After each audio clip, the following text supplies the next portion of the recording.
সকাল হতে না হতেই রেডি হয়ে নেমে গেলাম সমুদ্রে। নাচ গান করলাম, নিজের মতো আনন্দ করলাম, আর তারপর সেই সব থেকে ফেমাস জিনিসটা খেলাম এখানকার, ডাবের জল। ডাব খেতে বেশ ভালোই লাগে, আর যখন ভিউটা এরকম তখন তো আরও ভালো লাগে। তাই একদম পায়ের ওপর পা তুলে ডাবটাকে এনজয় করলাম এই সুন্দর ভিউয়ের সাথে।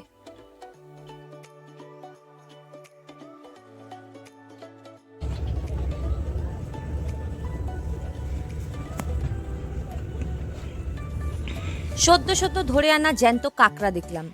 এই কাঁকড়াগুলোই দুপুরে হয়ে যাবে একটা সুস্বাদু ডিশ, যেটা এখানকার ভীষণই ফেমাস। ডাব খেতে খেতে দেখলাম ওই যে গরুর দল নেমে গেছে সমুদ্রে স্নান করতে। ঘুরতে ঘুরতে হাওয়ায় খবর এলো যে ব্রেকফাস্ট রেডি। তাই আমরা আবার চলে গেলাম সেই সুস্বাদু আনলিমিটেড ব্রেকফাস্ট করতে। আজকে ব্রেকফাস্টটা আরো ভালো ছিল।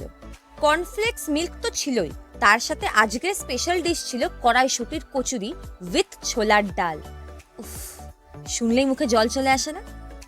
তার সাথে ছিল উত্তাপ্পাম, আবার সাম্বার, কোকোনাট চাটনি, আবার তার সাথে ছিল উপমা, পটাটো ভেজেস, বয়েলড এগ, কাট ফ্রুটস, তারপরে ব্রেড বাটার জ্যাম তো আছেই। মানে আজকের ব্রেকফাস্টটা মানে অসাম ছিল, আর জাস্ট ভীষণ ডেলিশিয়াস ছিল। আমি জীবনে প্রথমবার উত্তাপ্পাম খেলাম এখানে, আর আমার জিনিসটা জাস্ট ভালোই লেগেছে, হেভি হেভি।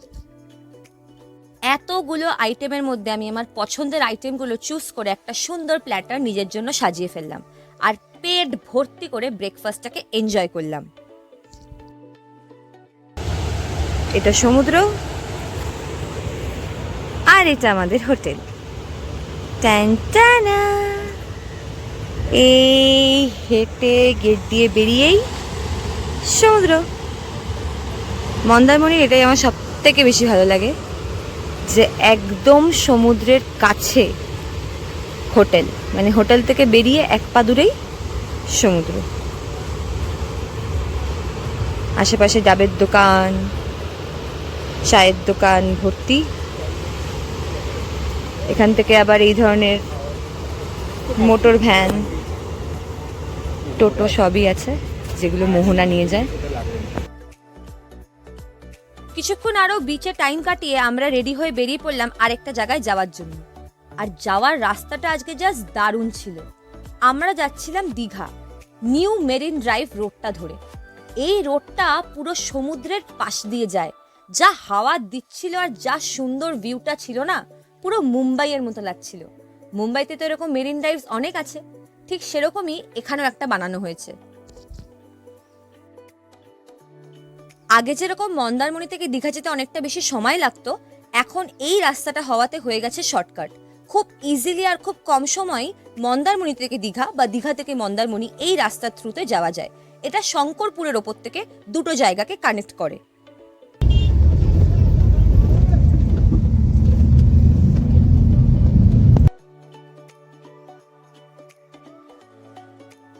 পুরো রাস্তাটাই খুব সুন্দর, পরিষ্কার পরিচ্ছন্ন, বড় বড় নতুন নতুন রাস্তা।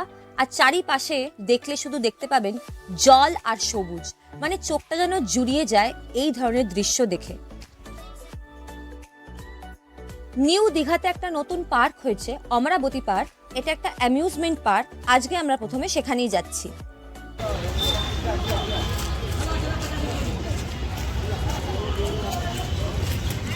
হ্যাঁ, এটা দীঘায় একটা পার্ক হয়েছে নতুন, এখানে বোটিং হচ্ছে।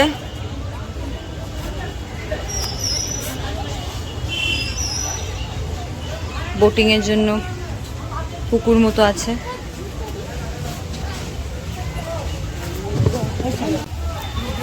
হ্যাঁ, আমি ব্লগ করি না এখন, সব ভিডিও করতে হবে। কি সুন্দর হাওয়া দিচ্ছে, হাওয়াটা খুব সুন্দর, ঠান্ডা হাওয়া। ওইদিকে ওই দেখো, দেখো মা, সবাই হেঁটে হেঁটে যাচ্ছে, অনেকটা কিছু আছে ওই দেখো। আমাদের ইসের ইকো পার্কের মতো। পার্কটাতে আছে রোপওয়ে রাইড। এই রোপওয়ে রাইডটা পুরো পার্কটার ওপর দিয়ে ঘুরিয়ে একটা পুরো পার্কের ট্যুর করায়। আমরা প্রথমে টিকিট কেটে ওটাতেই গেলাম।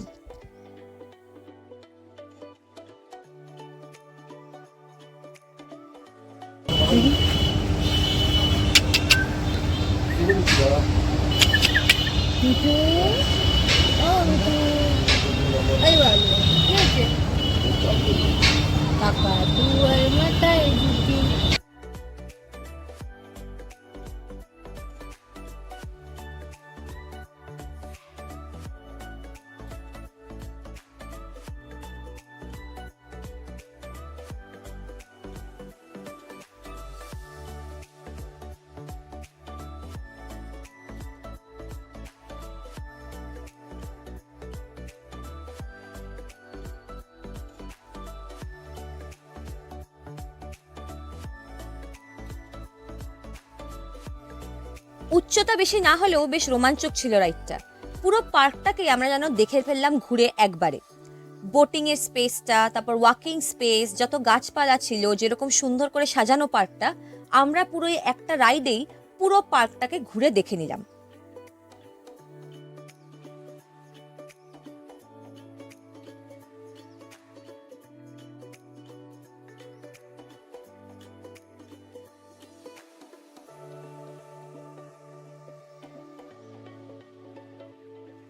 এটা ছিল টার্নিং পয়েন্ট, যেখান থেকে আমাদের রোপওয়ের বগিটা টার্ন করে গেল।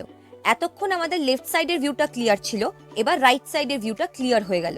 এতে কি হলো, একটা রাইডে আমরা পুরো পার্কটাকে ঘুরে নিলাম সব সাইড থেকে। এবার আবার গাড়িতে চেপে আরেকটু দূরে গেলাম তালসারিতে।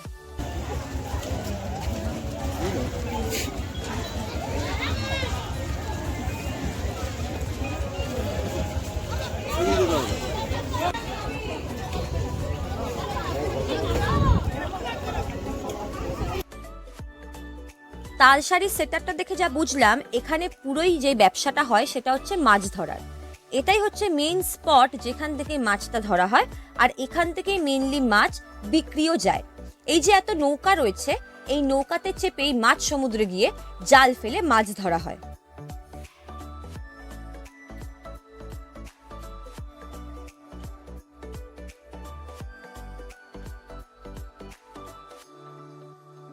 তালসারি থেকে ওল্ড দীঘা যাওয়ার পথে দেখলাম এত জাহাজ, আর এখন আমরা যাচ্ছিলাম বিরিয়ানি হাউস লাঞ্চ করতে।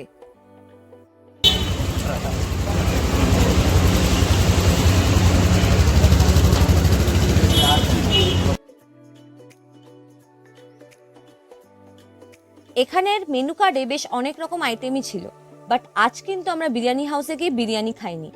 আমরা আজকে অর্ডার করেছিলাম ফ্রাইড রাইস আর চিকেন মাঞ্চুরিয়ান, আর স্টার্টারে ছিল ড্রাইড চিলি চিকেন। চাইনিজের প্রতি ভালোবাসাটা আলাদাই, তাই আজকে মনটা ক্রেভ করছিল যে চাইনিজ খাই, তাই জন্যই চাইনিজ অর্ডার করা।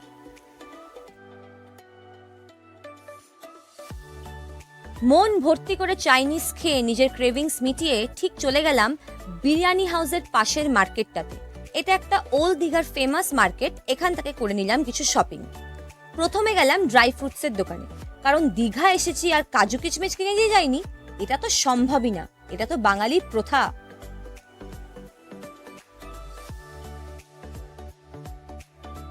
তারপর চলে গেলাম দীঘার ফেমাস জুয়েলারির দোকানগুলোতে। এখানে পাওয়া যায় মতি থেকে শুরু করে শেলস থেকে শুরু করে এই সব জিনিস দিয়ে তৈরি কিছু জুয়েলারি আইটেমস, কানের দুল, হার, চুড়ি সবই পাওয়া যায় এইগুলো দিয়ে তৈরি। হালকা পাতলা এখান থেকেও কিছু কিনলাম নিজের জন্য।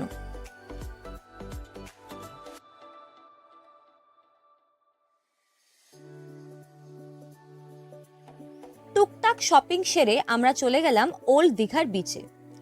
বেশ আকাশটা মেঘলা মেঘলা ছিল, তাই ছিল না কোনো রোদ, তাই বেশ ভালোই লাগছিল দেখতে। আর আজকে বেশ ভিড়টাও কম ছিল, তাই বসে বসে খেলাম আইসক্রিম আর চিল করলাম এই সুন্দর ভিউটার সাথে। বেশ অনেকটাই টাইম ওখানে আমরা কাটালাম।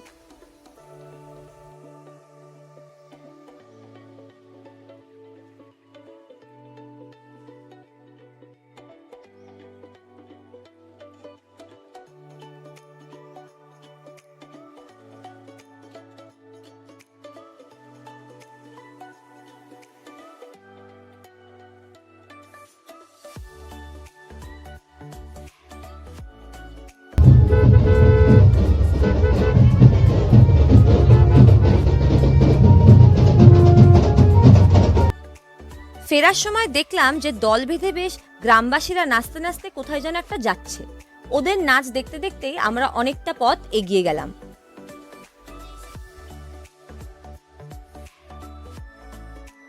সুন্দর একটা দিন দীঘাতে কাটিয়ে এবার আমরা ফিরছিলাম আমাদের রিসর্টের দিকে।